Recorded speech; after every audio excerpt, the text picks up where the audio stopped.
The entire Lincoln Center fell into stunned silence as the fake pregnancy belly went flying across the marble floor, landing with a hollow thud in front of 500 of New York's most powerful elite. Camera flashes erupted like lightning as Veronica Sterling, the billionaire's mistress, stood frozen in humiliation, her elaborate deception exposed for the world to see. But this wasn't even the most shocking moment of the night. Just minutes earlier, Isabella Blackstone, 7 months pregnant and glowing with quiet fury, had stepped onto that same stage to destroy the man who thought he could discard her like yesterday's news. With FBI agents closing in and her husband's empire crumbling in real time, Isabella delivered the most devastating revenge in Manhattan society history. This is the story of how a betrayed pregnant wife brought down a $12 billion media empire with nothing but courage, intelligence, and the truth. It's a story of justice served ice cold and karma delivered in front of cameras that broadcast to millions worldwide. If you love stories of strong women who refuse to be victims, smash that like button and subscribe for more incredible tales of justice and revenge. Let's dive into this epic story of betrayal and triumph. The December snow fell silently against the floor-to-ceiling windows of the penthouse, each flake catching the warm golden light from within like tiny diamonds. Isabella Romano Blackstone stood in the nursery she had spent months perfecting, her hand resting gently on her 7-month pregnant belly as she adjusted the mobile above the mahogany crib one final time. The room was a masterpiece of luxury and love. Hand-painted murals of fairy tales covered the walls. A crystal chandelier cast rainbow prisms across the ceiling, and shelves lined with the finest toys money could buy from every corner of the world. This was supposed to be their sanctuary, their future, their beginning. From the living room, she could hear the soft clink of crystal as Alexander poured himself another scotch, his third, since arriving home from what he claimed was another emergency board meeting. At 35, Alexander Blackstone commanded an empire worth $12 billion. Blackstone Media stretched from Hollywood studios to Wall Street financial networks, from luxury magazines to cutting-edge streaming platforms. Isabella had fallen in love with his brilliance first, then his ambition, and finally his tender moments when he thought no one was watching. She remembered their wedding day 2 years ago at the Plaza, 500 guests, a 10-tier cake, and Alexander whispering in her ear as they danced, "You're going to be the mother of titans, my love." Now, at 28, Isabella felt like she was living in a dream. The penthouse sprawled across 2 floors of Manhattan's most exclusive building, with a private elevator, a rooftop infinity pool, and a wine cellar worth more than most people's homes. She had given up her architecture career at his gentle insistence, trading her hard hat and blueprints for charity galas and prenatal yoga classes. "The baby will need you," Alexander had said, kissing her forehead. "And I need you to focus on our family." She had believed him completely. The sound of Alexander's phone buzzing cut through her reverie. From the nursery, she heard him answer with his business voice, crisp, authoritative, commanding. But there was something different tonight, something softer around the edges. "I know, sweetheart," his voice drifted down the hallway. "Tomorrow night, the Plaza, room 2012. Wear the red dress I bought you." Isabella's blood turned to ice. Sweetheart, red dress. Her hands instinctively tightened around her belly, as if protecting the child within from what she was hearing. She moved silently toward the living room, her bare feet making no sound on the Italian marble floors. Alexander stood with his back to her, one hand holding his scotch, the other gripping his phone with an intimacy she recognized the same way he used to hold the phone when he called her during their courtship.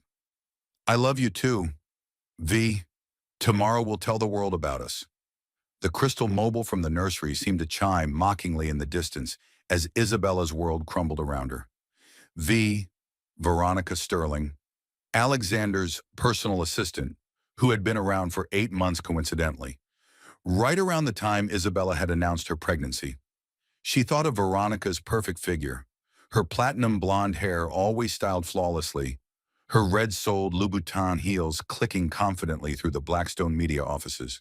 She thought of the way Veronica's hand would linger on Alexander's shoulder during meetings, how she always seemed to have an excuse to travel with him on business trips.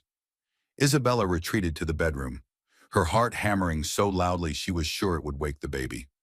She sat on the edge of their California king bed, the bed where Alexander had made love to her just this morning, whispering about their future together, and felt the first tears begin to fall.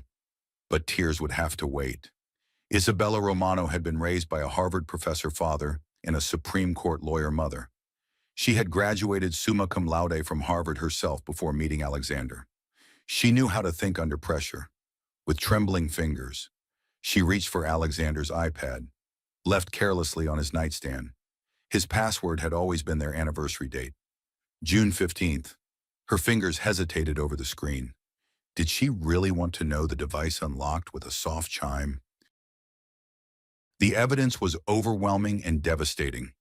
Months of text messages between Alexander and V filled the screen. Photos of intimate dinners at restaurants Isabella had never been to. Hotel receipts for weekend getaways to the Hamptons, while Isabella thought Alexander was in California on business.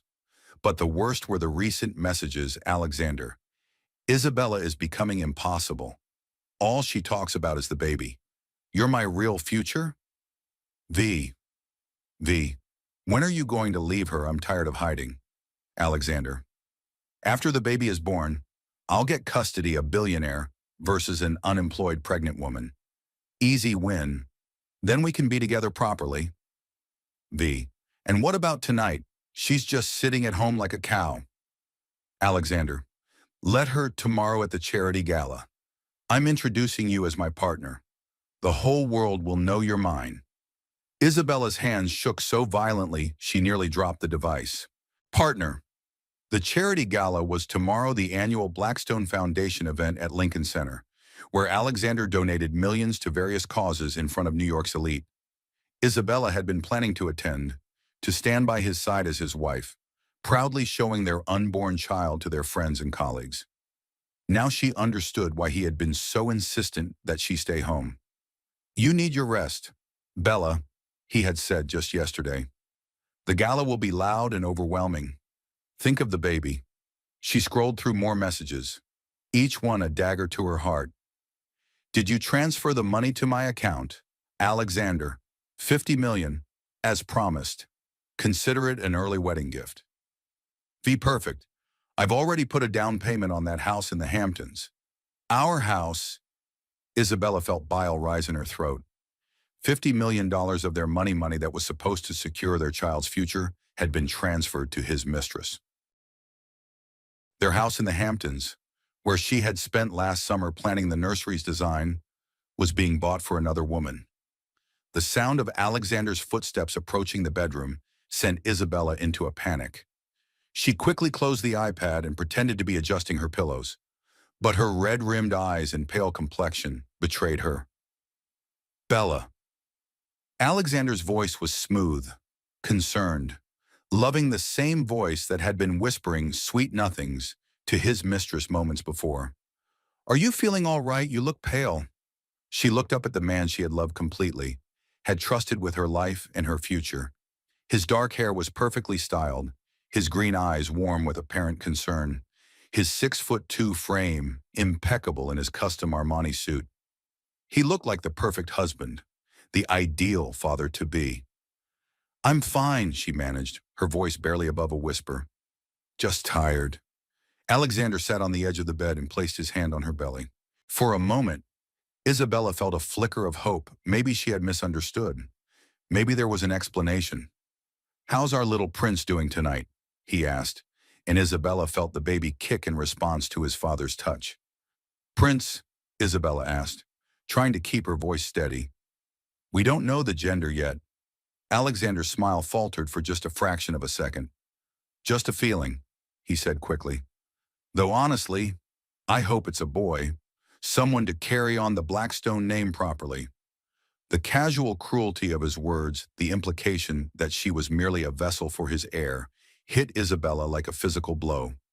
She saw him now with new eyes, the way his smile never quite reached his eyes when he looked at her anymore. The way he checked his phone constantly, even during their most intimate moments. The way he spoke about their child as if it were a business acquisition. Alexander, she said, her voice steadier now. Can I ask you something? Of course, sweetheart. The same endearment he had used with Veronica. Are you happy with us, with this? She gestured to her belly, to the room around them, to the life they had built together. For a moment, his mask slipped entirely. She saw calculation in his eyes, annoyance, even disgust. But then the mask snapped back into place. Of course I'm happy. Bella, you're going to be the mother of my child. What more could I want? What more indeed? A woman who wasn't becoming impossible. A woman who talked about things other than babies. A woman like Veronica Sterling, with her red dress and her $50 million bank account. I love you, Isabella whispered, testing him, hoping against hope. Love you too, he replied automatically, already reaching for his phone as it buzzed with another message.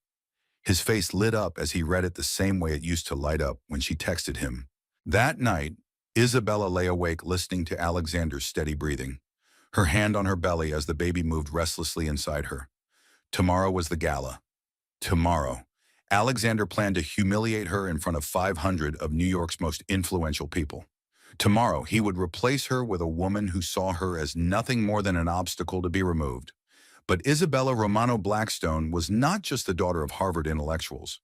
She was not just a pregnant woman to be discarded when she became inconvenient, and she was certainly not going to go quietly into the night while her husband and his mistress built their future on the ashes of her heart. As the first light of dawn crept through the curtains, Isabella made a decision that would change everything. She thought of her unborn child, of the life they deserved, of the justice that needed to be served. Alexander and Veronica had made one crucial mistake. They had underestimated her. They were about to discover just how dangerous that miscalculation would prove to be. The morning after Isabella's devastating discovery, Alexander left for the office early, claiming he needed to finalize details for the evening's gala. Isabella watched him go from the bedroom window, noting how he spent an extra few minutes styling his hair and checking his appearance in the hallway mirror before departing. Once his Bentley disappeared into Manhattan traffic, Isabella allowed herself exactly 5 minutes to cry. 5 minutes to mourn the death of her marriage, her trust, her dreams of the perfect family. Then she dried her tears, made herself a cup of decaffeinated coffee, and got to work. Isabella had always been methodical, a trait that had served her well in architecture and would serve her even better now. She started with Alexander's home office, a mahogany-paneled sanctuary he thought was completely private. Using skills she hadn't employed since her days on the Harvard debate team's research committee, she began documenting everything. The first revelation came within an hour, hidden in Alexander's desk drawer. Beneath insurance documents and business contracts, she found a burner phone. The message history told a story that made her stomach turn. The affair hadn't started 8 months ago when Veronica was hired. It had been going on for over a year. They had been planning Isabella's replacement since before she had even gotten pregnant.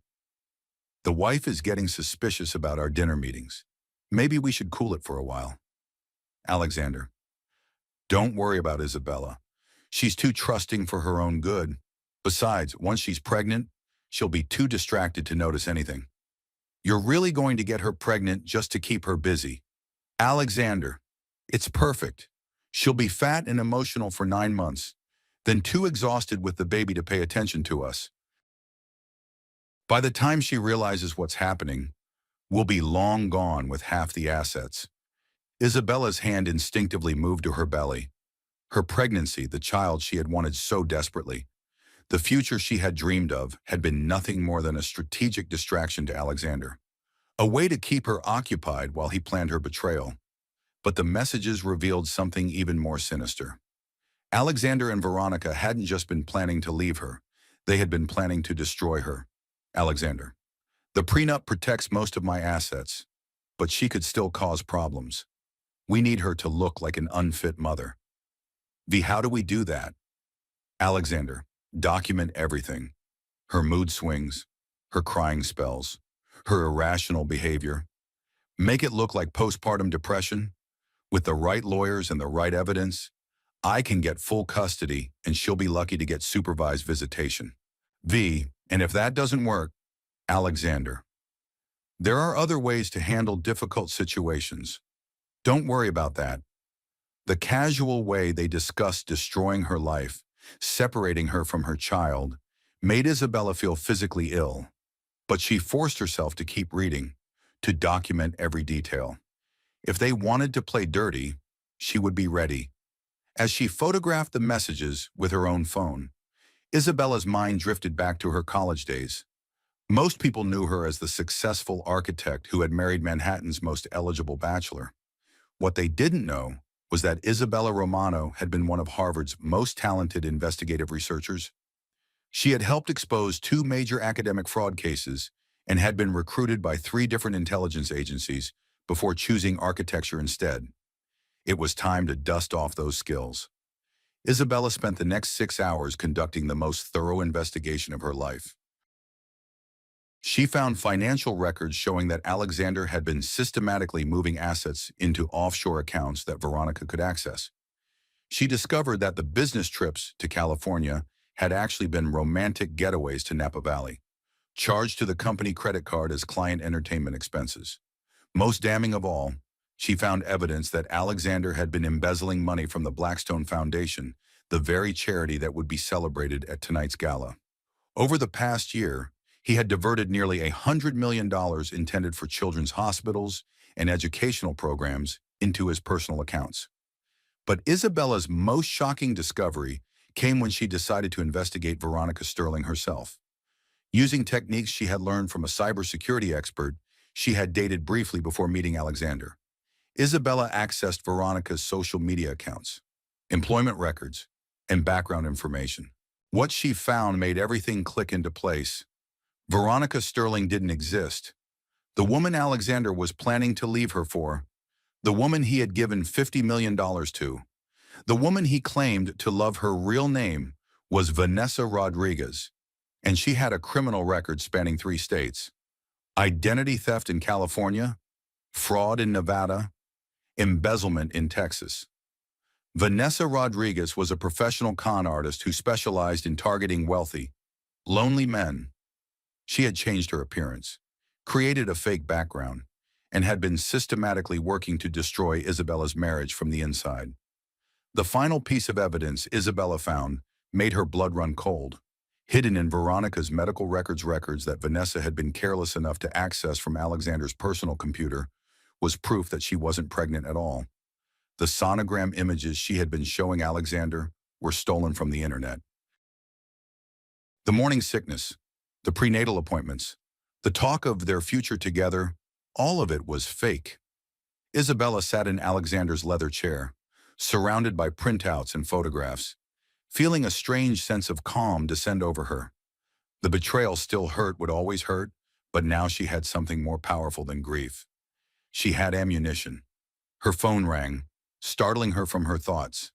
The caller ID showed Marcus Chen, a name she hadn't seen in years. Marcus had been her study partner at Harvard Law before she switched to architecture.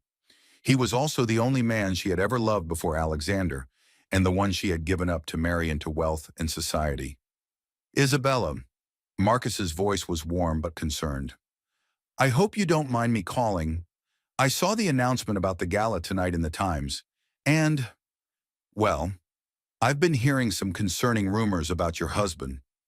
Isabella felt tears spring to her eyes at the sound of a genuinely kind voice. Marcus, what kind of rumors? The kind that make me worry about you? Isabella, I know we haven't spoken in years, but I need to ask you directly, are you safe?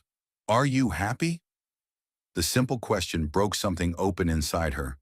Isabella found herself telling Marcus everything: the affair, the embezzlement, the fake pregnancy, the plans to take her child away from her. Marcus listened without interruption, his breathing the only sound on the other end of the line. Jesus, Isabella, he said finally, you need to get out of there. Today. Right now. I can't, Isabella said, surprised by the strength in her own voice. I'm not running. Marcus, I'm fighting. What do you mean? Alexander is planning to humiliate me at the gala tonight. He's going to introduce his mistress to society while I sit at home like a discarded wife. But he's made one crucial mistake. What's that? He doesn't know who he's really married to. Isabella explained her plan to Marcus, who listened with growing amazement. By the time she finished, he was silent for a long moment. Isabella, he said finally, what you're proposing, it's brilliant. It's also incredibly dangerous. Alexander Blackstone is one of the most powerful men in New York. If this backfires, then I'll lose everything, Isabella finished. But Marcus, I've already lost everything. The man I loved never existed. The marriage I treasured was a lie. The only thing I have left to lose is my self-respect, and I'm not giving them that too. What do you need from me? Legal backup, media contacts, and a friend. You have all three, always. As Isabella hung up the phone, she felt something she hadn't experienced in months. Hope. Not hope for reconciliation or forgiveness, but hope for justice. Hope for truth. Hope for a future where her child would grow up knowing that their mother had been strong enough to fight for what was right. She looked at the clock on Alexander's desk. 3 p.m. The gala started at 7. She had 4 hours to prepare for the most important performance of her life. Isabella Romano Blackstone was about to remind New York society that behind every successful man's betrayal stood a woman smart enough to burn his empire to the ground. The war was just beginning. Isabella stood in front of her walk-in closet, studying her reflection in the three-way mirror. At 7 months pregnant, her body had changed dramatically from the slender architect Alexander had married. Her breasts were fuller, her hips wider, her belly pronounced and round. Alexander had stopped looking at her with desire months ago, and she had begun to see herself through his eyes as someone whose purpose was purely functional. Tonight, she would reclaim her power. She selected a black Chanel maternity dress she had bought but never worn, elegant, sophisticated, and perfectly tailored to highlight rather than hide her pregnancy. The message would be clear: she was proud of her condition, proud of the life growing inside her, proud to be exactly who she was. As she dressed, Isabella's phone buzzed with updates from Marcus. True to his word, he had spent the afternoon mobilizing resources. He had contacted 3 major news outlets, ensuring that the evening's events would be covered by more than just society photographers. He had also arranged for a team of FBI investigators to be present at the gala, ready to act on the evidence of embezzlement that Isabella had uncovered. Everything is in place, Marcus texted. Are you sure you want to go through with this? Isabella typed back quickly. I've never been more sure of anything in my life. She moved to her jewelry box, selecting pieces carefully. The diamond necklace Alexander had given her for their first anniversary, the sapphire earrings from their engagement, the wedding ring that now felt like a weight around her finger. Each piece would tell part of the story: the woman who had been loved, cherished, and ultimately betrayed. As she applied her makeup, Isabella thought about the 3 USB drives hidden in her purse. Each contained copies of every piece of evidence she had gathered: the financial records, the messages, the proof of Veronica's real identity. One drive was for the FBI, one for the media, and one was her insurance policy. Her phone rang. Alexander's name appeared on the screen. Bella. His voice was honey smooth, loving, concerned. How are you feeling, sweetheart? I'm fine. Alex, getting ready for tonight. There was a pause. Getting ready, Bella. We talked about this. You need to rest. The gala will be too much stress for you and the baby. Actually, I feel wonderful today. The best I've felt in months. I wouldn't miss it for the world. Isabella could hear the panic creeping into Alexander's voice. Bella, please, listen to me. This isn't a good idea. There will be photographers, loud music, crowds of people. It's not safe for someone in your condition. Someone in my condition. Isabella's voice remained perfectly calm. You mean someone who's pregnant with your child, someone who's carrying the future heir to the Blackstone Empire. That's not what I meant, and you know it. Do I, Alexander? I've been thinking a lot today about our relationship, about our future. I have some things I want to discuss with you tonight. The silence on the other end of the line stretched for nearly 30 seconds. When Alexander spoke again, his voice had lost all warmth. What kind of things? Oh, just some questions about our finances, our plans, our partnership. Nothing that can't wait until tonight. I'll see you at the gala, darling. Isabella hung up before he could respond. She knew that Alexander was probably calling Veronica right now, warning her that Isabella might be coming to the gala. She could imagine their panicked conversation, their frantic attempts to adjust their plans. But it was too late. Isabella had already set the wheels in motion. At 6 p.m., Isabella's doorbell rang. She wasn't expecting anyone, but when she checked the security monitor, she saw a familiar face, Maria Santos, her former assistant from her architecture firm. Maria had been more than an employee. She had been a friend, a confidant, someone who had encouraged Isabella to pursue her dreams even after she married Alexander. Maria, what are you doing here? Marcus called me, Maria said, stepping into the foyer. He told me what was happening. Isabella, I'm so sorry. I always suspected Alexander was, but I never imagined it was this bad. Maria handed Isabella a small device. It's a hidden camera and microphone. Marcus thought you might want to record whatever happens tonight for legal purposes. Isabella looked at the tiny device. No bigger than a button. Where did Marcus get this? Apparently, he has friends in interesting places. The camera is virtually undetectable, and the microphone will pick up conversations from 50 feet away. Everything will be stored on a secure server that can't be hacked or destroyed. As Maria helped Isabella conceal the device in her dress, she spoke quietly. Isabella, I need you to know something. After you left the firm to get married, Alexander came to see me. He offered me money to report back to him about your activities, your friendships, your conversations. He wanted to know if you were talking to any other men, if you seemed unhappy, if you were planning anything he should know about. Isabella's blood ran cold.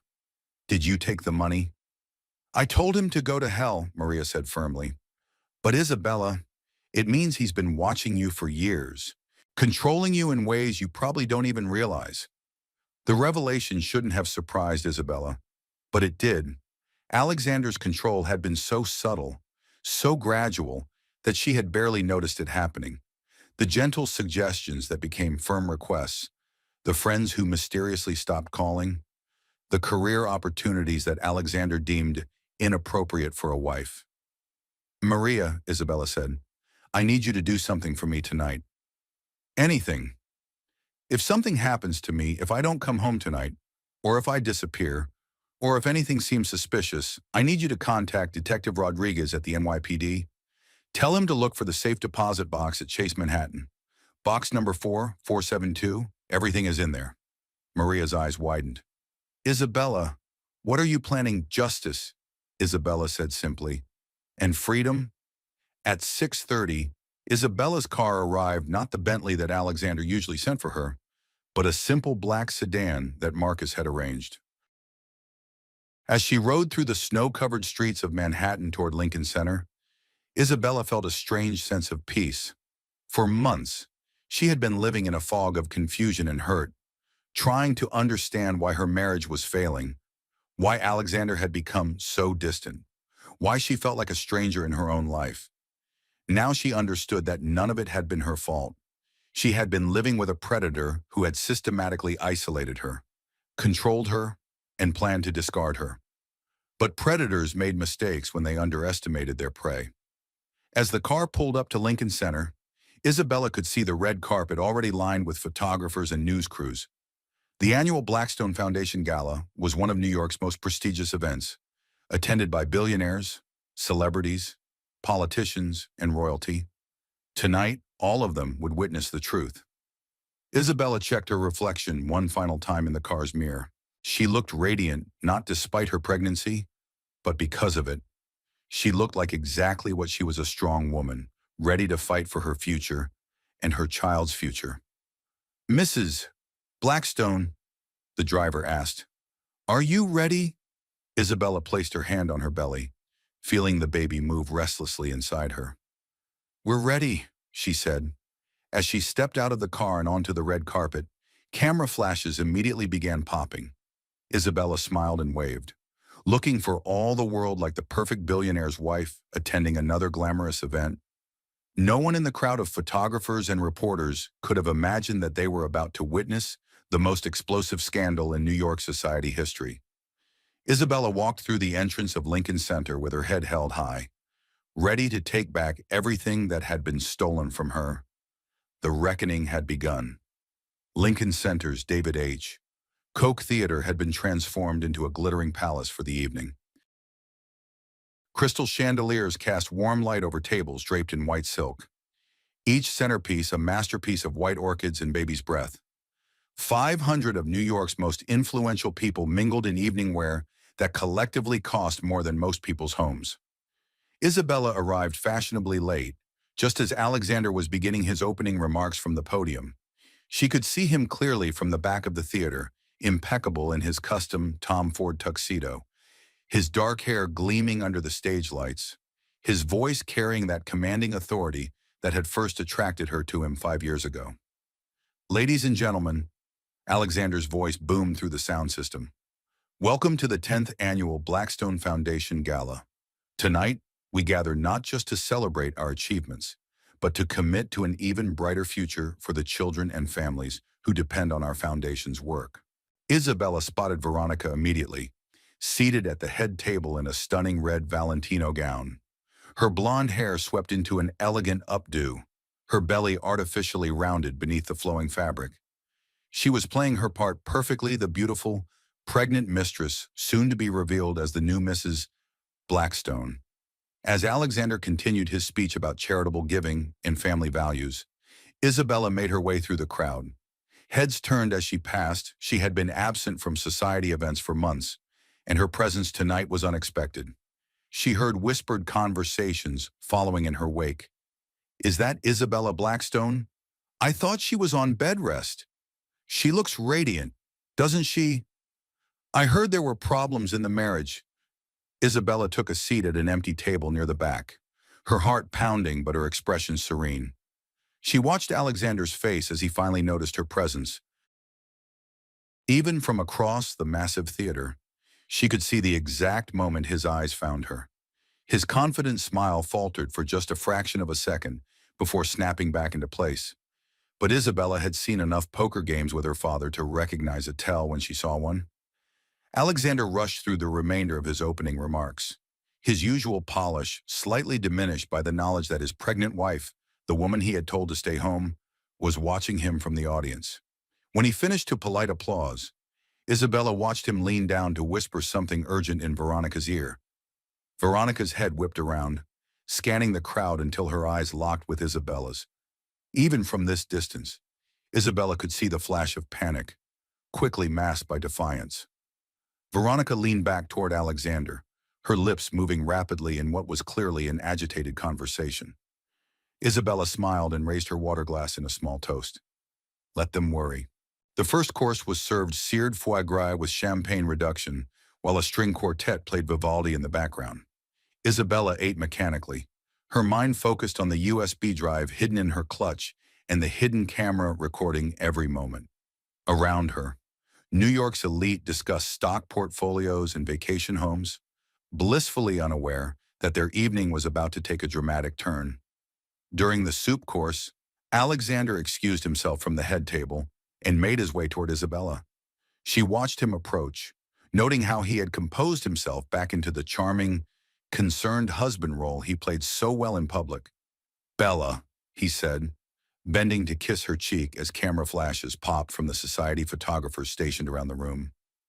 You look beautiful tonight. But sweetheart, what are you doing here? We agreed you should rest. Isabella looked up at him with wide, innocent eyes. Oh, Alex, I felt so much better today. And I couldn't bear to miss your big night. Besides, she placed her hand on her belly, I wanted our baby to be here for Daddy's important speech. Alexander's jaw tightened almost imperceptibly. Of course. Well, I'm glad you're feeling up to it, though perhaps you should leave after dinner.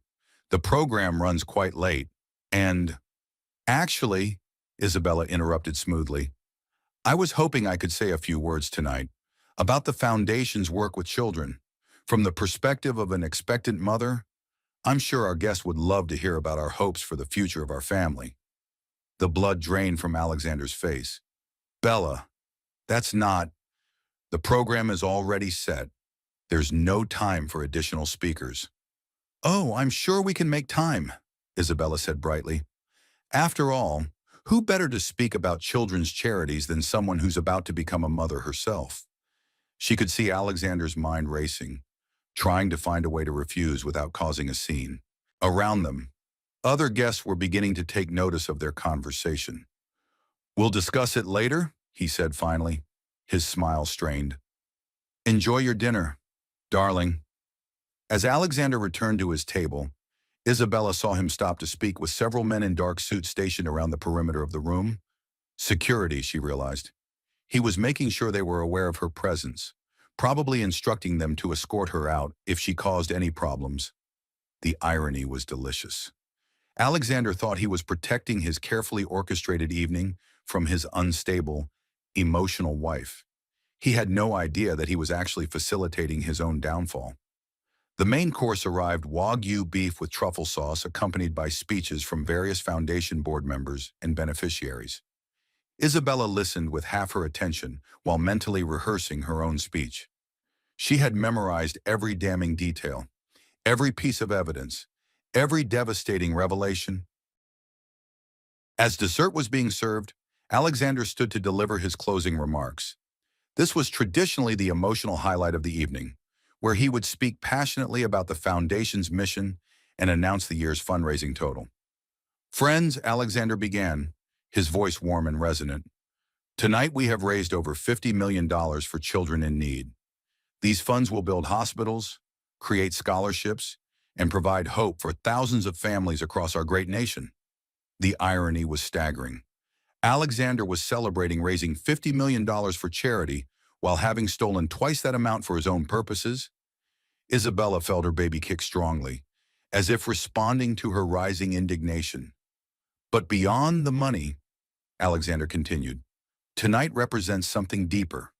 It represents the power of love, of family, of building something greater than ourselves.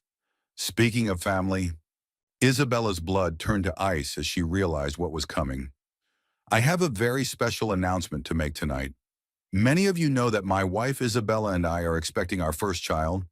What you don't know is that we've recently learned we're actually expecting twins. The lie was so bold, so unexpected, that Isabella gasped audibly. Around the room, guests erupted in delighted applause and congratulations. Several people turned to beam at Isabella, who sat frozen in shock. Alexander wasn't finished. And I'm thrilled to share that Isabella and I have decided to expand our family in another way as well. We're pleased to introduce you to someone very special, Veronica Sterling, who will be joining our family through adoption proceedings we've been quietly arranging. The applause continued as Alexander gestured toward Veronica, who stood gracefully and placed her hand on her fake belly. The implication was clear to everyone in the room. The Blackstones were not only having twins, they were also adopting another pregnant woman's child out of the goodness of their hearts. Isabella realized with crystalline clarity that she was witnessing a master manipulator at work. In one brilliant stroke, Alexander had explained away Veronica's pregnancy, made himself look magnanimous and family-oriented, and created a narrative that would make any accusations from Isabella look like the jealous rantings of a mentally unstable wife.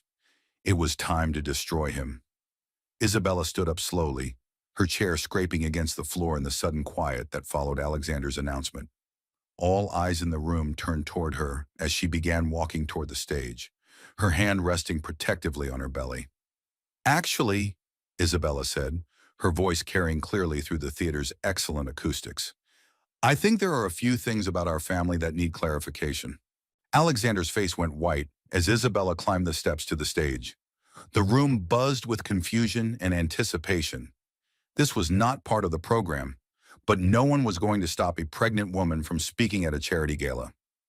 Isabella reached the podium and gently moved Alexander aside. He was trapped. Any attempt to physically remove her would look abusive and create an even bigger scandal. Good evening, Isabella said into the microphone, her voice steady and strong. For those who don't know me, I'm Isabella Romano Blackstone, and yes, I am expecting my first child with Alexander. She paused, letting her hand rest visibly on her belly, making sure every camera in the room captured the image of the glowing pregnant wife. However, I need to correct my husband's announcement. We are not expecting twins. I am carrying one child, conceived 8 months ago during what I believed was a loving marriage. The confusion in the room was palpable. Where was this going? I also need to address the adoption story my husband just shared with you. The truth is, Veronica Sterling is not a pregnant woman we're helping through adoption. She is my husband's mistress, and she has been having an affair with him for over a year. The collective gasp from 500 people was audible. Camera flashes began popping frantically as reporters realized they were witnessing a bombshell scandal unfold in real time. Furthermore, Isabella continued, her voice growing stronger, the pregnancy Veronica is displaying tonight is completely fake. She is not pregnant at all. She is wearing a prosthetic belly as part of an elaborate deception. Isabella reached into her clutch and pulled out the USB drive. I have documented evidence of their affair, including thousands of text messages, financial records showing Alexander has given her over $50 million of foundation money, and proof that Veronica Sterling is actually Vanessa Rodriguez, a convicted con artist with a history of fraud across multiple states. The theater erupted in chaos. Reporters were shouting questions. Guests were turning to each other in shock. And Isabella could see Alexander's security team moving toward the stage. But Isabella wasn't finished. The most devastating betrayal, she said, her voice cutting through the noise, is that my pregnancy was planned by my husband not out of love, but as a distraction. According to their private communications, getting me pregnant was a strategy to keep me fat and emotional, while they planned to steal our assets and leave me with nothing. She looked directly at Alexander, who stood frozen beside her, his carefully constructed facade crumbling in real time. Alexander planned to take our child away from me by claiming I was an unfit mother. They documented my pregnancy symptoms, my emotional responses to his cruelty, as evidence of mental instability. Their goal was to leave me with no money, no child, and no recourse. Isabella turned back to the audience, many of whom were now standing, some recording with their phones, others calling out questions and encouragement. But they made one crucial mistake, Isabella said, her voice ringing with triumph. They assumed I was the same naive woman Alexander married 5 years ago. They forgot that I graduated summa cum laude from Harvard, that I built a successful architecture firm before giving it up for love, and that I have never backed down from a fight when someone threatened my family. At that moment, as if summoned by Isabella's words, FBI agents began entering the theater from multiple entrances. Isabella saw Marcus Chen near the back of the room, speaking with the lead agent and pointing toward the stage. The evidence I've gathered over the past week has been turned over to federal authorities. Alexander Blackstone will be arrested tonight for embezzlement, tax evasion, and fraud. The $50 million he stole from children's charities will be recovered and returned to its rightful purpose. Alexander finally found his voice. Isabella, stop this. You're having a breakdown. The pregnancy has made you unstable. You need help. It was exactly the wrong thing to say. The entire room could see a calm, articulate, obviously pregnant woman standing next to a panicking man who was trying to gaslight her in front of hundreds of witnesses. Isabella smiled at her husband with something that might have been pity. The only help I needed, Alexander, was the help to see you clearly. And now everyone else can see you too. At that moment, Veronica made her critical error. Unable to bear the scrutiny any longer, she stood abruptly from her table and began rushing toward the exit. But in her haste and panic, she tripped over her own feet. The fake pregnancy belly went flying across the floor of Lincoln Center, landing with a hollow thud in front of the head table. The theater fell into stunned silence for exactly 3 seconds. Then the chaos truly began. Reporters surged forward. Cameras flashed like lightning. Guests shouted questions and exclamations. And through it all, Isabella stood calmly at the podium, one hand on her real, growing belly, watching as federal agents approached her husband with handcuffs. "Alexander Blackstone," the lead agent said clearly, "you're under arrest for embezzlement, fraud, and conspiracy. You have the right to remain silent." As Alexander was led away in handcuffs, he looked back at Isabella with an expression of pure hatred. But Isabella felt nothing but relief. The man she had loved was gone, had probably never existed at all. What remained was just a criminal facing justice. Veronica, meanwhile, was being questioned by other agents near the fallen prosthetic belly. Her elegant composure had completely shattered, and she was sobbing hysterically while trying to explain away the obvious deception. Isabella stepped back to the microphone one final time. "Ladies and gentlemen, I apologize for disrupting your evening, but I hope you understand that when someone threatens your child, you do whatever it takes to protect them. Thank you for your attention, and please continue to support legitimate children's charities in the future." The standing ovation that followed lasted for nearly 10 minutes. As Isabella finally left the stage, she was surrounded by well-wishers, reporters, and supporters. But the person she was most happy to see was Marcus Chen, who emerged from the crowd with tears in his eyes. "Isabella," he said, "that was the most courageous thing I've ever witnessed." Isabella smiled, feeling truly free for the first time in years.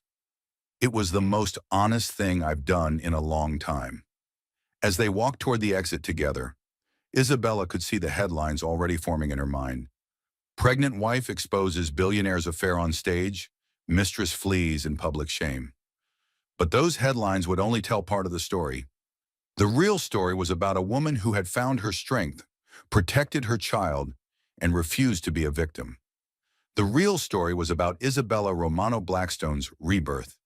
6 months later, Isabella sat in the nursery of her new brownstone on the Upper East Side, gently rocking her 3-month-old son, Ethan Marcus Romano. The morning sun streamed through windows that looked out onto a small garden where she planned to teach him to walk someday. The contrast with her old life was striking. Gone was the cold marble and crystal of the penthouse, replaced by warm hardwood floors, soft fabrics, and furniture chosen for comfort rather than status. The nursery walls were painted a soothing sage green, decorated with prints of famous architectural landmarks from around the world, a subtle nod to the career she was slowly returning to. Baby Ethan stirred in her arms, his dark hair catching the sunlight. He had Alexander's coloring, but Isabella's eyes alert, intelligent, and full of curiosity about the world around him. Isabella had worried during her pregnancy about how she would feel looking at her child and seeing traces of the man who had betrayed her so completely. Instead, she found that Ethan looked entirely like himself, a new person with unlimited potential, unmarked by his father's sins. The legal proceedings had moved swiftly once Isabella's evidence was presented. Alexander was sentenced to 15 years in federal prison for embezzlement, tax evasion, and fraud. The judge had been particularly harsh in his sentencing remarks, noting that Alexander had betrayed not only his wife and family, but thousands of vulnerable children who depended on his foundation's work. Veronica, whose real name, as Isabella had discovered, was indeed Vanessa Rodriguez, received 5 years for conspiracy and fraud. She was also ordered to pay restitution, though since she had already spent most of the money Alexander had given her on luxury goods and gambling, there was little to recover. But justice, Isabella had learned, was about more than punishment. It was about restoration, about rebuilding what had been torn down. The Blackstone Foundation had been restructured under new management, with Isabella serving as an advisory board member. The stolen funds had been recovered and were already at work building the pediatric cancer wing at Mount Sinai Hospital that Alexander had promised but never intended to deliver. More personally, Isabella had used her settlement from the divorce to establish the Phoenix Foundation, a nonprofit organization dedicated to helping women escape financially abusive relationships. The foundation provided legal assistance, financial planning services, and emergency housing for women and children fleeing domestic abuse. "You're thinking about work again, aren't you?" Marcus said softly from the doorway. Isabella looked up at him with a smile. Marcus had been her anchor through the chaos of the past year, never pushing for more than she was ready to give, but always present when she needed support. Their relationship had resumed slowly, built this time on mutual respect and shared values, rather than the passionate intensity of their youth. Guilty, Isabella admitted. We got 3 new cases this week. A woman whose husband had been hiding assets in offshore accounts, another whose partner had destroyed her credit, and a teenager whose boyfriend convinced her to take out credit cards in her name for his business ventures. Marcus came into the room and sat on the rocking chair beside Isabella's. At 36, he had grown into his role as one of New York's most respected civil rights attorneys. His dark hair was touched with silver at the temples, and his kind eyes were framed by laugh lines that hadn't been there when they were young. The teenager case sounds familiar, he said. Wasn't that how Veronica got started? Almost exactly. It's a common pattern. Financial predators target young, trusting people and use their emotions against them. The Phoenix Foundation's Teenage Outreach Program is designed to teach young people how to recognize and avoid these situations. Isabella shifted Ethan to her other arm and looked around the peaceful nursery. Sometimes I think about how different things could have been if I hadn't found those messages, if I'd kept trusting Alexander, if I'd been too scared to fight back. But you did fight back, Marcus said firmly. Isabella, you saved yourself and your son. More than that, you've saved hundreds of other women through your work. The ripple effects of what you did that night at Lincoln Center are still spreading. It was true. Isabella's story had been covered extensively in the media, not just as a society scandal, but as an inspirational tale of empowerment. She had been featured on the cover of Time magazine as one of their People Who Changed the World, and her memoir, Breaking Free: A Mother's Fight for Justice, had spent 20 weeks on the New York Times bestseller list. But the recognition that meant the most to Isabella came from the women who wrote to her, daily women who had found the courage to leave abusive relationships, to investigate suspicious financial activity, to trust their instincts when something felt wrong. There's something I want to show you, Marcus said, pulling out his phone. It came through the Foundation's website this morning. He handed Isabella the phone, which displayed an email from a woman named Sarah in Ohio. Dear Mrs. Romano, I watched your story on the news last year and it saved my life. I was married to a man who controlled every penny of our money, who told me I was too stupid to understand finances, who made me ask permission to buy groceries. After seeing your interview, I started paying attention to our bank statements. I discovered he had a secret credit card with $50,000 in debt and was having an affair with a woman he was supporting financially. I contacted the Phoenix Foundation's legal helpline, and they connected me with a lawyer who helped me file for divorce and protect my assets. I'm now living on my own with my 2 children, working as a nurse, and for the first time in 10 years, I feel like myself again. Thank you for showing me that I could be strong enough to fight for my future. Isabella felt tears spring to her eyes as she finished reading. This was why she had chosen to make her story public despite the painful exposure. This was why she worked 16-hour days building the foundation while caring for a newborn. Sarah's story isn't unique, Marcus said gently. We get emails like this every week. Isabella, you've created something that will outlast any of us. You've turned your worst experience into a force for good. Ethan began to fuss, and Isabella instinctively began the gentle swaying motion that always calmed him. As she looked down at her son, she thought about the future she was building for him, a future where his mother was known not as a victim, but as a fighter. I want him to be proud of me, Isabella said softly. Not just proud of what I accomplished, but proud of how I handled the worst moment of my life. He will be, Marcus assured her. But Isabella, you should be proud of yourself too. You didn't just survive, you transformed everything around you. That afternoon, Isabella received a call that brought news she had been both expecting and dreading. Alexander had been granted a supervised phone call to request a conversation with her. It would be the first time they had spoken since the night of his arrest. Isabella agreed to the call, curious about what he might say after 18 months in prison. When Alexander's voice came through the phone, Isabella was shocked by how different he sounded. Gone was the commanding authority, the smooth confidence that had once attracted her. He sounded older, tired, defeated. "Isabella," he said quietly, "I know I have no right to call you. I know I have no right to ask anything of you. But I need you to know that I understand now what I lost." Isabella remained silent, letting him continue. "I've had a lot of time to think about what I did to you, to our family, to all those children who depended on the foundation. I can't undo any of it, but I need you to know that I'm sorry. Not because I got caught, not because I'm in prison, but because I hurt the best person I've ever known." "Alexander," Isabella said finally, "what do you want from me?" "I want to know about our son. I want to know if he's healthy, if he's happy, if he looks like you. I want to know if there's any chance, any possibility that someday, when I get out, I might be able to be part of his life."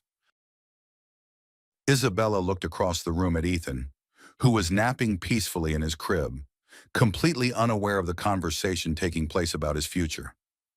"Our son's name is Ethan Marcus Romano," Isabella said. "He's healthy, he's beautiful, and he will grow up knowing the truth about his father. When he's old enough to make his own decisions, if he wants to have a relationship with you, I won't stand in his way. But Alexander, you will never be his father. A father is someone who protects his family, who sacrifices for them, who puts their needs above his own desires. You chose to be a sperm donor. Marcus chose to be a father." The silence on the other end of the line stretched for nearly a minute. "Is Marcus, are you and he—" "That's not your concern anymore," Isabella said firmly.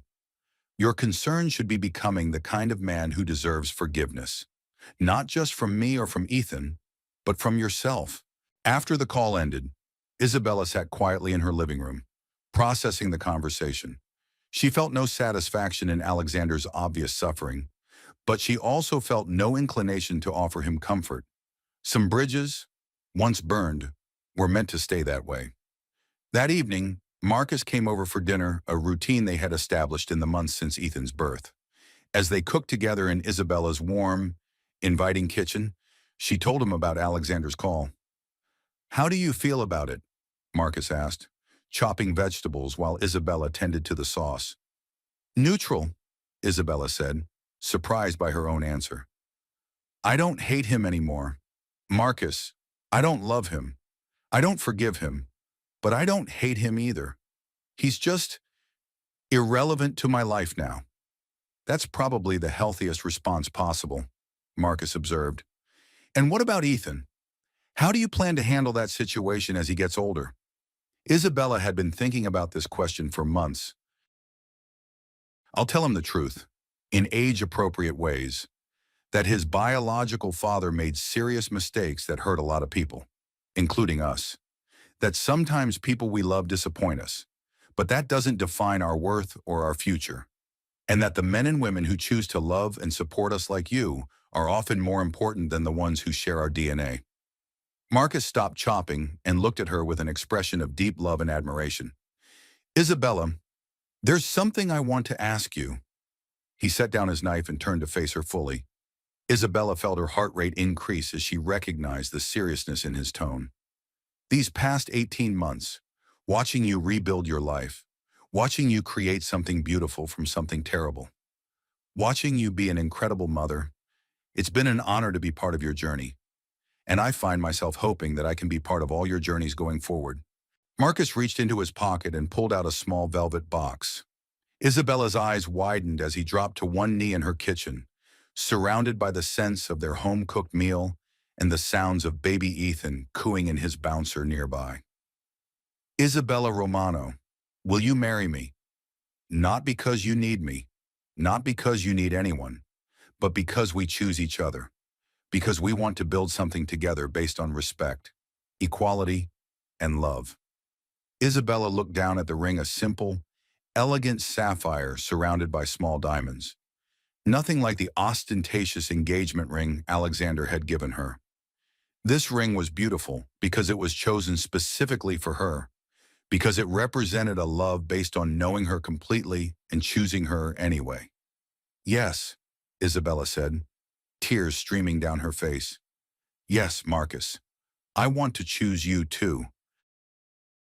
As Marcus slipped the ring onto her finger, Isabella felt a sense of completion that had nothing to do with marriage or men or external validation.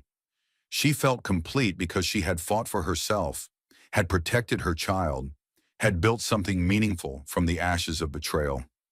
1 year later, Isabella and Marcus were married in a small ceremony in the garden behind her brownstone. Ethan, now walking and chattering constantly, served as ring bearer with help from Isabella's sister. The guest list was small close friends, family, and several women whose lives had been changed by the Phoenix Foundation's work. As Isabella walked down an aisle lined with the roses she had planted herself, she thought about the journey that had brought her to this moment. The woman who had married Alexander Blackstone 5 years earlier had been seeking security, status, and the validation that came from being chosen by a powerful man. The woman marrying Marcus Chen today needed none of those things. She had built her own security, created her own status, and found validation in her own accomplishments. She was choosing Marcus not from neediness or fear, but from strength and love. In her wedding vows, Isabella spoke about second chances, about the difference between settling and choosing, about building a partnership based on mutual respect rather than power dynamics. Marcus, she said, you saw me at my strongest and my most vulnerable, and you loved both versions. You supported my dreams without trying to control them. You stepped into our lives not as a rescuer, but as an equal partner. I choose you not because I need you, but because I want to build something beautiful with you. In the years that followed, Isabella's story continued to inspire women around the world. The Phoenix Foundation expanded internationally, providing resources and support to women in dozens of countries. Isabella returned to architecture part-time, designing affordable housing projects and safe shelters for domestic violence survivors. She and Marcus had 2 more children together, a daughter named Hope and another son named Justice. Ethan grew up knowing the truth about his origins, but surrounded by so much love and support that his biological father's absence never defined him. Alexander was released from prison after serving 12 years. He attempted to contact Isabella several times, but she never responded. She had meant what she told him he was irrelevant to her life. Veronica disappeared entirely after her release, and Isabella never gave her another thought. On Ethan's 10th birthday, as Isabella watched him blow out candles surrounded by his siblings, his stepfather who had adopted him, and the family they had built together, she reflected on the choice she had made that night at Lincoln Center. She could have stayed silent, could have accepted Alexander's narrative, could have tried to hold on to the life she thought she wanted. Instead, she had chosen truth, justice, and the unknown future that lay beyond them. It had been the best decision of her life. As the evening wound down and the children were tucked into bed, Isabella and Marcus sat on their back porch, watching the stars appear over Manhattan. Isabella's phone buzzed with a message from a woman in Sweden who had just left an abusive marriage after reading Isabella's book. Do you ever wonder what would have happened if you had made different choices that night? Marcus asked. Isabella considered the question seriously. Sometimes, but then I look at our life, at our children, at the work we're doing, and I realize that everything terrible that happened to me led to everything wonderful I have now. I wouldn't change any of it. She leaned back against Marcus's shoulder, feeling the solid warmth of a man who had chosen to love her, not despite her strength, but because of it. Besides, Isabella added with a smile, Alexander Blackstone thought he was getting rid of a problem when he betrayed me. Instead, he created his own worst nightmare, a woman with nothing left to lose and everything to fight for. And as the lights of New York twinkled below them, Isabella Romano Chen knew that their story was still being written, one choice at a time.